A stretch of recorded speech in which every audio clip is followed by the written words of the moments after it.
Welcome back to another video. Let me give you a bit of context for this video. I got extremely lucky to interview the director of photography of Shogun and Game of Thrones, Sam McCurdy himself. And it all happened because of some reels I made in this room right here, talking to myself. I made a video series, guessing/breaking down of sinners, going off of knowledge I acquired over the last 10 years working in commercials. To my surprise, some of those reels got anywhere from 500,000 to 1 million views on Instagram. So Sam noticed one of those videos and he reached out to me, and that's how we got in touch. Shogun was hands down one of my favorite shows from last year, and I was thrilled to get a chance to interview him and do a little breakdown. I hope you're as excited watching it as I was recording it. Enjoy. Welcome back to another video. We have a special guest, Sam McCurdy. He's a director of photography that shot Game of Thrones and most recently Shogun. Thank you very much. Nice to be here. You're such a legend. This is incredible to actually talk to you in like real life. I really loved watching how you broke down sinners. When I watch your videos and kind of go, yeah, I think he's nailed that bit and he's nailed that bit, but I think he's missed this bit and this bit. Well, I'm only guessing.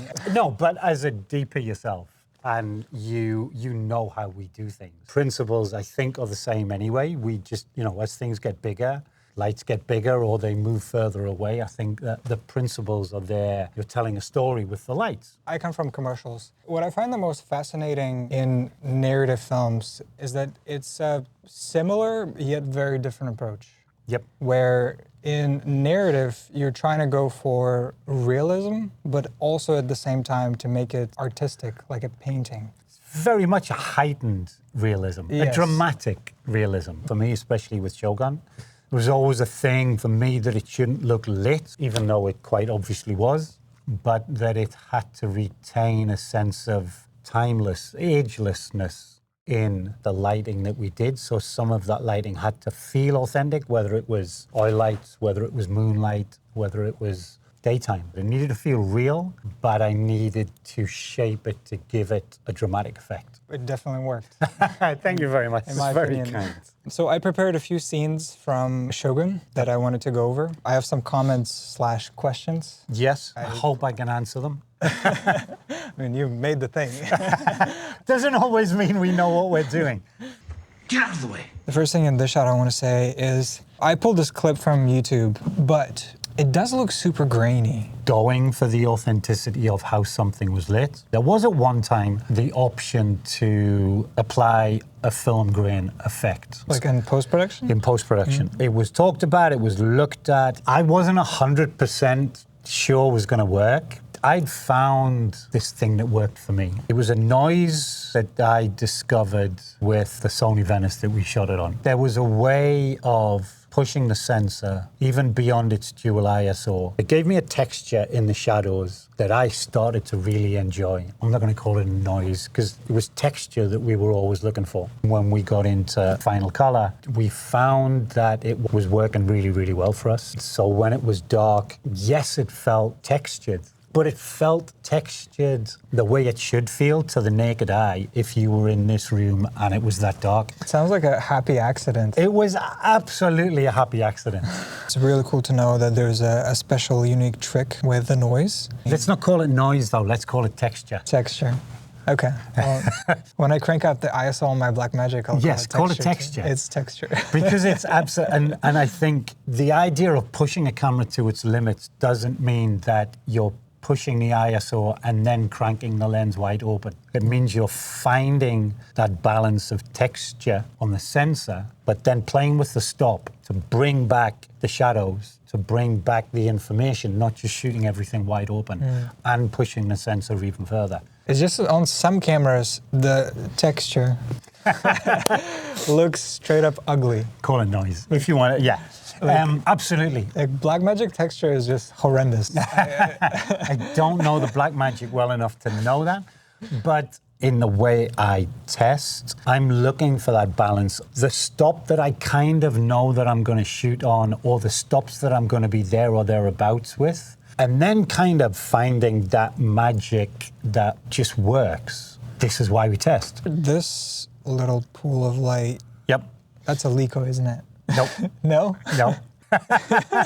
No, but it could do exactly the same thing. In general, you wouldn't be wrong with the Lico. Personally, I'm not a big fan of such defined direct sources. The shadows of the shoji doors look quite defined, but they're so close to the paper itself that you're always going to get a defined shadow. The gaffer on the job, David Tickell, had these incredible light bulbs, these NYX, we call them NYX bulbs. He showed me them. This was the first time I'd ever used them, and they were incredible. And we found a way of pulling them apart and putting them back together in gem ball type fixtures, or we could just hang them and wrap paper around them to make them a bit softer. But these ones in particular, color temperature range was the best color temperature range I'd seen in an LED. I want to say they went to like 22, 2300 Kelvin, maybe even 18. But you could get a warmth out of them that matched our true oil lamps.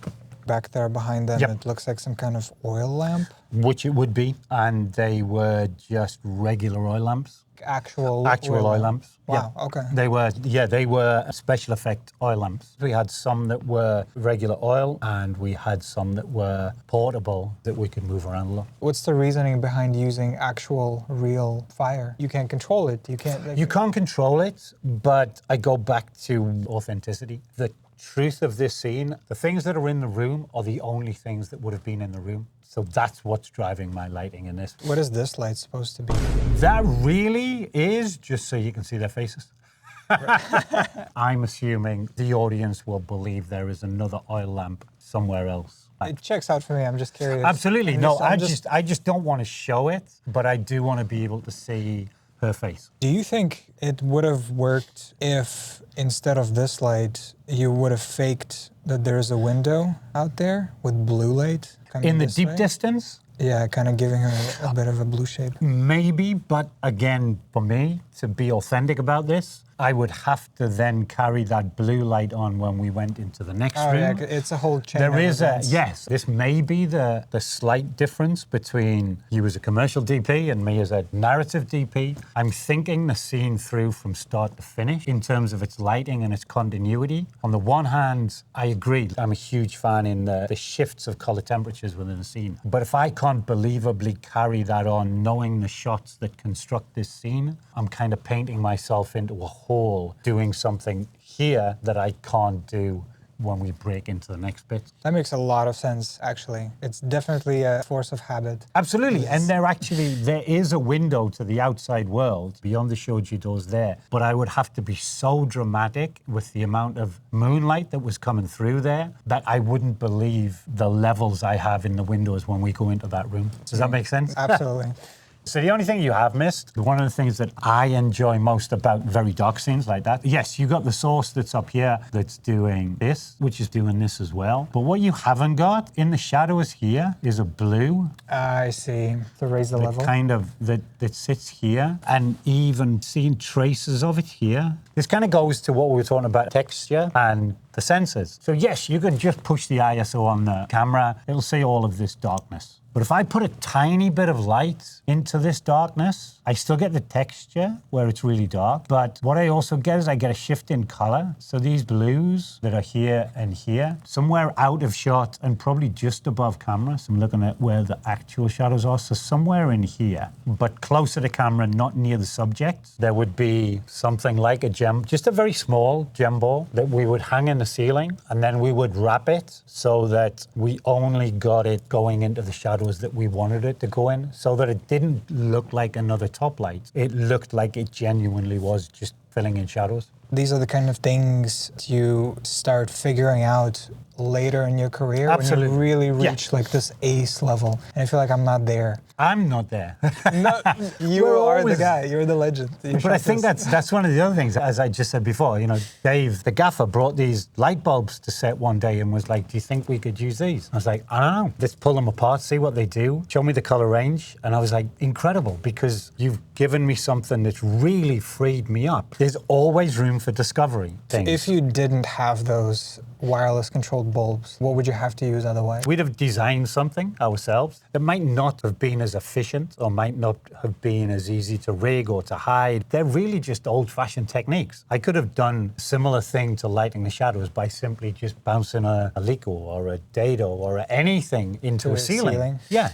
But, you know, and then you box it in and you put some wrap around it and you find the ideal spot where it's just lifting the shadows. For me, it's all about keeping the floor clear of light so that actors have room to move around in, so a director can move where he needs everybody to move. So these light bulbs allowed us to actually physically have them in the ceiling. That meant there was no stands on the floor. You know, we could rig frames in front of them and everything. Everything was out the way, and it was just made us quicker and easier on our feet. Here, I can really see that it's a single source. Moonbox? We'll call it a moonbox. Because all of this is dark. Yep. It's right above here. It's hitting the tree. Yep. You can see the direction of the shadow. Yep. Obviously, this lamp, that looks like that's all there is. Yep. Actually, wait, do you see this light? Yep. here? Is there another light there? There's not one there, but there is one, two, there are 3 moonboxes up there. No. But they're next to each other. But they're right next to each other, trying to keep to authenticity. I would have enough boxes up there to spread the area, but keep them close enough so that you do just get one single shadow. You're trying to give the audience the feeling that it's moonlight,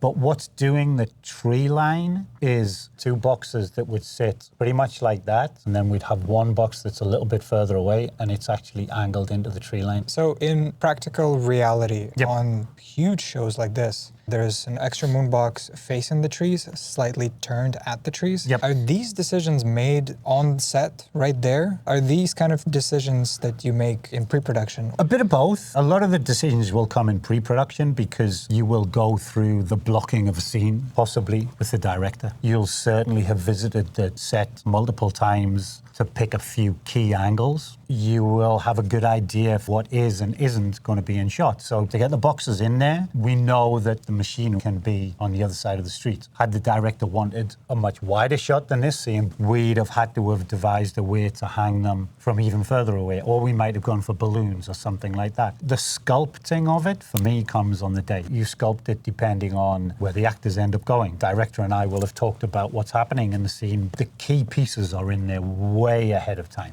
This is Kira Kurosawa. Like, 100%. I love this frame so It's a much. fine compliment. Not only because of the lighting, you mentioned there's a singular light source. Yes. Maybe you'd have to turn off other Yep. boxes that were next to it, so Yep. there's only one left. The thing that you mentioned that was really fascinating that I didn't think about is that his head is reflective. Yes, very. Which means it's really important to have a singular light source. Yes, when you're trying to keep it as natural as possible. We all look at this frame and we know it's lit. If there were multiple reflections in the top of his head, it would break the illusion. This is years of experience talking. Going back to the original principles I was talking about, it's like try and be authentic. In daytime photography or nighttime photography, there is only ever one source. If you're trying to light a scene that is only lit by firelight, then the only other source can be the sky. And I take that principle into daytime photography as well. If you're shooting a scene outside, there can only be one source the light is coming from, and that has to be the sun. And that's how you build your shape. The only source of light that doesn't need to be motivated is negative fill.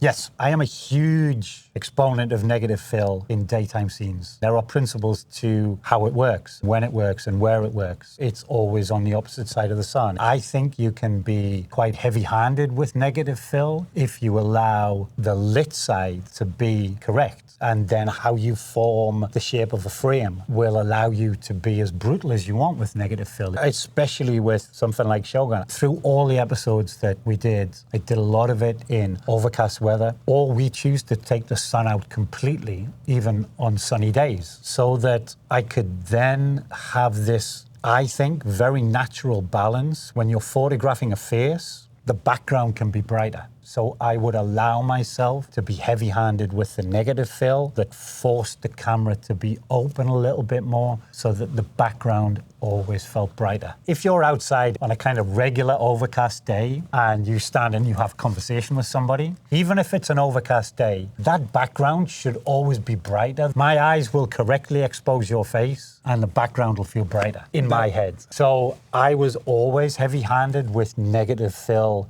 certainly in close-ups or in group shots, because I wanted the background to feel brighter. I wanted it to feel natural, like it wasn't correctly exposed. There had to be something in there that actually felt a little wrong so that it felt natural. I felt that if I controlled the environment too much, it would start to feel too clean, too perfectly exposed. Like a commercial. I needed some elements of incorrectness that helped make it feel natural. Obviously, this is the oil lamp. Yep, Firelight from... It looks soft, but not too soft. Yep. My guess, it's either something... These are the bits I like. It's either something like one of those bulbs that you mentioned, through diffusion. Yep. It's not too far, because then the shadow would have been sharp. Yep. It's reasonably far enough. But then you can see that it's hitting him evenly, so it's a pretty big light source. Yep. So it's probably a diffusion. Diffusion, you're right. In that case, it's probably not a bulb either. Then it's not bright enough, unless you built a DIY stack of them. No, way more authentic. Don't tell me you actually stacked oil lamps. It's like, Not no quite. way. You're right with the diffusion. The oil lamp in the wide shot, it looks relatively small. It's actually quite a decent sized brazier, probably a 2.5 foot diameter brazier. So it's across the street. Yes. It's not next to him. No. Interesting. So this is really framing work. Yes. That's Yep.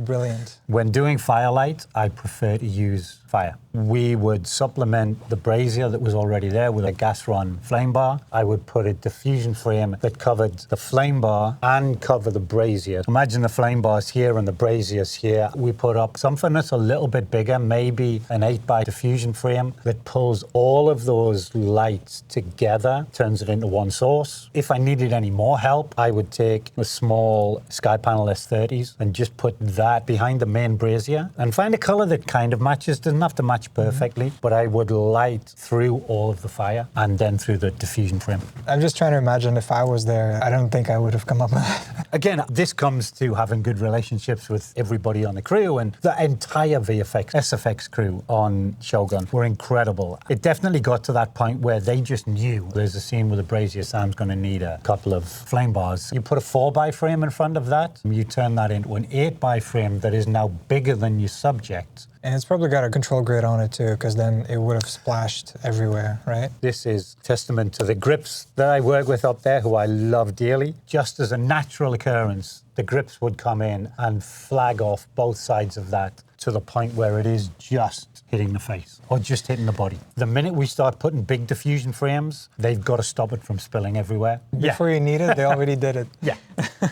That's brilliant. This is a great one to break down. It's such a complicated coverage scene. There's just nowhere to hide lights. Nope. You have to be 100 times more clever, specifically in the wide shots. Yes. Because then when you cut away into closer shots here, It needs to feel exactly the same as it did in the wide shot. we can start with this one. So this is a set piece it's Yep. built, and there's no ceiling. No, like, that ceiling's real. all the way. Yeah.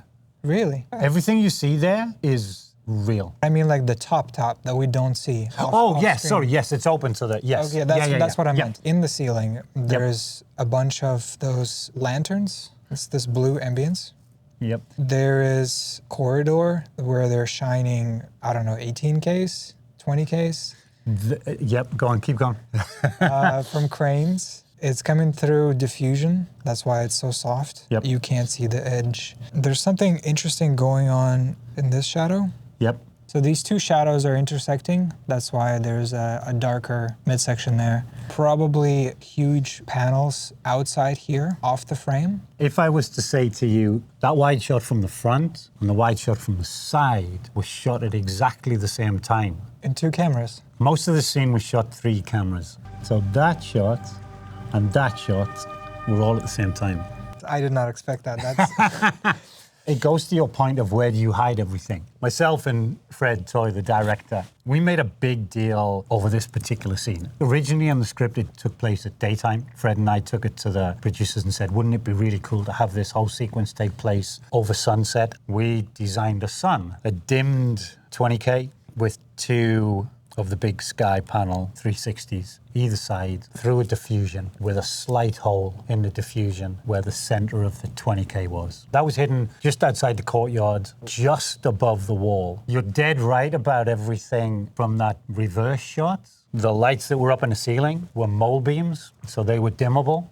The thing you get with a mole beam is a much more concentrated shaft. We didn't want a full shaft, so we dimmed them down quite a bit. Even though it's actually coming in from a much higher angle than the sunset in the wide shots, we got away with it. Because then if it was properly low where it was supposed to be, it wouldn't hit anybody. No, it would either miss or it would just skim the top of people's heads. Yeah, exactly. It would come in through that line. That makes sense. Yeah, we ran mole beams along that top edge. Somewhere just up here, there was actually space in the set that we rigged maybe 5 mole beams, and they're actually spotted to there, probably into there. Mole beam is a type of light. It's a very focusable light that has a mirror on the inside of it. Normally, it's a very sharp shaft of light. It's like a high-end Leica. Very, very, very, very high-end. Okay. Whatever size the head is the size of beam you get. I think we had 10Ks up there, probably about 2.5, 3 feet in diameter. By the time it actually hit the floor, which is all of this light here, all of this light here is all coming from the mole beams up in there. So we'd flag off between each one. So we didn't get too many multiple shadows here and in here, but you do see the odd kind of, slightly darker patch in there where, we haven't been able to flag it off perfectly, but it minimizes the double shadows. It was an incredible scene to photograph, but it was also an epic scene to just see laid out on a schedule. We shot this over, I want to say 3 days in total, including this one scene? Yeah, including the entrance, everybody meeting outside and coming in. We knew that we were going to shoot a lot of the scene with at least 2, sometimes 3 cameras, because we needed a lot of coverage for the details of the reactions, people in the background, and we wanted to try and get them live as everything was being delivered. Going back to the rules of Shogun, at night, villages, castles everywhere, they would open their doors to let the last bits of daylight into a big room. As you can see, there's no real illumination other than very small oil lamps. Outside here, we built a sky, and that sky covered the whole of the stage, beyond the build of the walls and everything like that. And there was probably, I don't know, I'd have to check with the riggers how many were in there, but say there was 1,000. 1,000 I don't, there probably wasn't. And I'm talking just the 60s, like not 900. Okay, maybe 900. I don't know. There was a lot. Insanity. But what it allowed us to do was make a believable sky to shoot exterior day on stage, because I could light up the whole of the sky and it would have a very ambient feel. Within that sky, the sun has to be somewhere. Even on an overcast day, the sun is somewhere in the sky. So that's the brightest part of the sky. And the rest of it all kind of falls off to less. That's really clever. All of the blues that you see here, like in the shadows, is actually all coming from the sky, because we've got a slightly open roof. And the whole thing's under diffusion, but it allows us to fill the shadows without actually putting a light on the set. At sunset, you've got a lot of warmth, and in the sky, you've got a lot of blue and purples and a lot of lilacs and lots of pinks. And so we would pick a spot for the sun, make that part of the sky that color, and then we would graduate everything else off into blues and then pinks and then purples and eventually off to zero. Can you imagine doing that even 10 years ago? No, it would have taken forever. This is a VFX swap, right?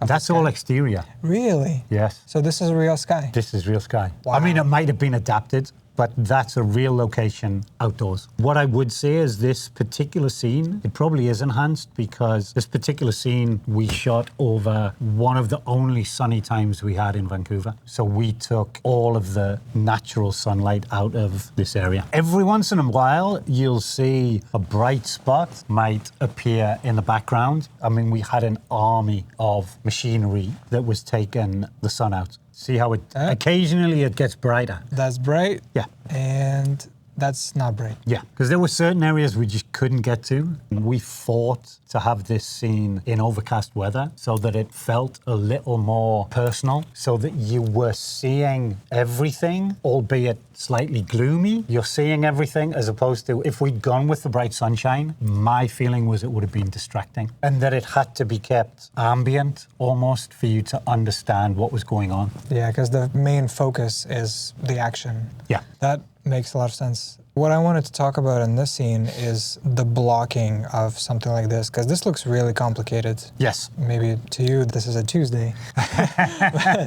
Sometimes you choose a push in, then sometimes it's a push out. Yep. Push in on a jib or a dolly. No, we had cranes in there. So for somebody who is watching this and they wanted to have a fight scene in their film, they look at this and this is so overwhelming because a lot of the times people are constrained by budget. And is all this storyboarded and you know exactly what you're getting and which bits at what time? A lot of it is storyboarded. Storyboards are fantastic and they can give you the guidance of how something is going to be pieced together. What a two-dimensional storyboard doesn't do is put the stunts and the wires and the rigs and the everything else necessary for this scene. So you have to have a bit of freedom on the day to be able to change your mind quickly. For us, the crane was the easiest thing because at 50 foot, we could keep the base well out of the way of any of the fighting. And if something changed, we could be in there very quickly to make adjustments. Any fight sequence, no matter how big, no matter how small, it's imperative that you know what story you're telling within that fight sequence, because that will give you the key to shooting that fight sequence. For us, it was Mariko, her journey literally from one gate, through another gate, through another gate, to being stopped. It was about following her story. I think that's true of any fight sequence, whether it's a pub brawl or that incredible one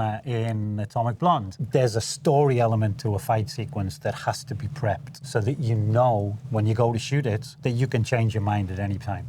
If I can rephrase my question, this specific shot where there's a pause in the fight, like a standoff moment, was it something that was in the shot list? At this point in time, we need to get this shot specifically for this moment. Or did you roll the entire thing from a crane and then later in post decided we're going to use this little bit? There'll definitely be a bit of both. There will definitely be described wide shots. I think it was shot over 3 days. We broke it down into, first day was all the wide shots, second day was mid shots, third day was all the close-ups. So for the first day of wide shots, while you're seeing this camera rotate around the top there's probably also 2 cameras playing wide shots through each of the doors, and actually probably a 4th on the inside wall. So you're getting all of the coverage plus some more, but what we're also doing is making sure that we get all of the shots that were in the storyboard. That makes a lot of sense. That's it for today's video. Thanks so much for watching, and thank you, Sam, again for being a listen, host. my absolute pleasure. This has been so much fun. You're legendary.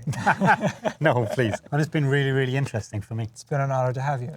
Thank you very much.